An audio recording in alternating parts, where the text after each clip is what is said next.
Light heavyweight contender Marcus Browne knocks out Thomas Williams Jr. in the 6th round. Thomas Williams Jr. is a fighter who has punching power. He has some athletic ability, but there's something not right with him mentally. We saw it for the first time in the Gabriel Campillo fight. To my knowledge, that was the first fight that he lost. He basically quit in that fight, for my money. He lost his bottle, he lost his heart. He didn't want to continue when, in my view, he could have continued. He was making all types of excuses, looking at the referee, so on and so forth. Now, when he fought Adonis Stevenson, he found his heart in that fight. Kind of like Victor Ortiz when he fought Andre Berto. He'd quit before against Maidana, but against Berto, he weren't going to quit that night. And that's how Thomas Williams Jr. was against Adonis Stevenson. He went out on his shield. He really tried hard to knock Stevenson out. He took whatever he had to take, and he kept coming. And he eventually did get knocked out clean. But in this fight here against Marcus Browne, he reverted back to type, back to the old Thomas Williams Jr. The first time he got dropped, I believe it was in the 2nd round. He got dropped by a jab from Marcus Browne. And he looked like he wanted to quit there and then. He got dropped by a jab. He did get hit on the back of the head as he was on the floor, but it wasn't anything particularly hard. He didn't seem that concussed or anything by it, but he looked as though he wanted to try and get Marcus Browne disqualified. He was given 5 minutes to recover, rightly so. It continued, but he just seemed like his head wasn't in the fight at all. He didn't want to be there. He was dropped again. I believe it was in the 4th round. And this time he got back up off the canvas. Again, he was complaining, but he looked like he was resigned to just having to tough it out. Because this time he couldn't complain about it being on the back of the head, because it wasn't on the back of the head. It was a clean punch this time on a target area. So he was like, okay, you got me. But he kept complaining all the way through the fight to the referee about being pushed and this, that, and the other, instead of focusing on actually fighting back. It was evident from early on, and the commentators picked up on this, that Marcus Browne was by far the quicker fighter. And I don't think it was just down to the fact that he was obviously quicker and much more of an athlete, but I think part of that was down to the fact that Thomas Williams Jr.'s mind just wasn't in the fight. I mean, everything he was doing was very basic, and he's never been a particularly sophisticated fighter, but he was even more crude and basic than normal here.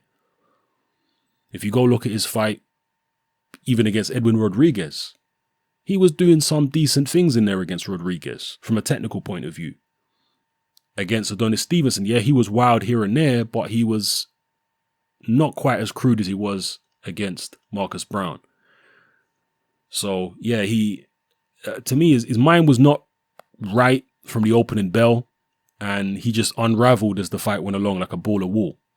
He got dropped again in the 6th round, and that's the round where the fight ended. And he really decided to stay on the floor. He could have got up. He didn't look particularly concussed. But he looked to his corner, and apparently, according to the commentators, the corner were telling him to stay down.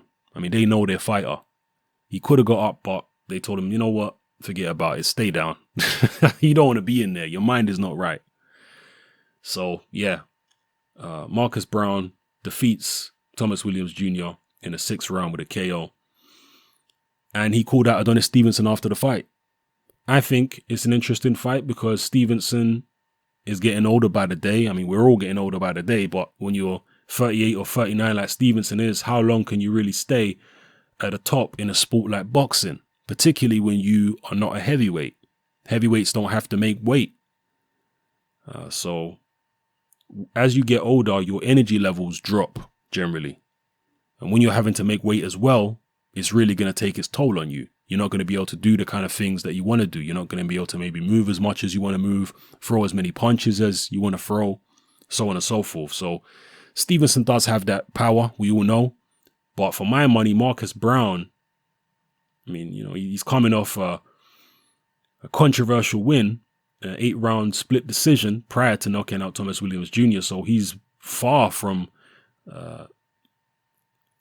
completely proven at world level. And he has plenty of issues himself, but he's very fast, for my money, much faster than Adonis Stevenson at this point, sharper than Stevenson, and he's got power there. Maybe not Stevenson power, maybe not Kovalev power, but he has power there. So I would like to see him fight Adonis Stevenson if that fight can be made. I mean, there's a lot of people I'd like to see fight Stevenson. The number one fight I'd like for Stevenson is Beterbiev. That's who I really want to see fight Adonis Stevenson. But other than that, there's some guys out there I wouldn't mind seeing Stevenson fight. Obviously, Kovalev or Ward, definitely. But with those guys being on HBO, it's going to be difficult. But where there's a will, there's a way. But more realistically, Beterbiev, Marcus Browne, Joe Smith Jr., there are guys out there for Stevenson to fight. And one of these guys is going to take Stevenson out. I'm telling you, because Stevenson is just too old now. He's not the fighter he was several years ago. He's not the same guy that knocked out Chad Dawson. I'm telling you now, he's not the same guy. I've noticed a big slowdown. I've noticed his reflexes slowing. I've noticed his movement slowing. He's not the same guy. He's there for the taking for, obviously, the guy who has the right type of ability. Is Marcus Browne that guy? Can he spring the upset? He seems very confident. I hope these kind of fights can happen. And we'll see what Marcus Browne can do if he gets his wish and fights Adonis. So let me know what you think, people, of this particular fight between Marcus Browne and Thomas Williams Jr. if you saw it. Where is it what you expected, and where do you see both fighters going from here?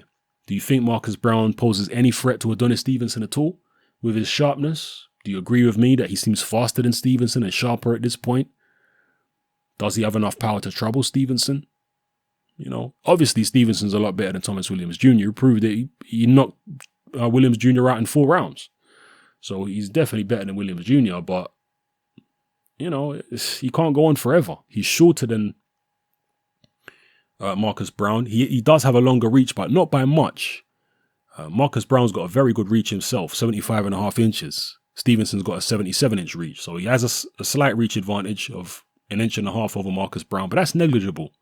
So Marcus Browne might actually have the reach to be able to box with Stevenson, you know, and take that left hand away possibly. We'll see. Yeah, let me know how you feel in the comment section, people. It's happening. I'm out.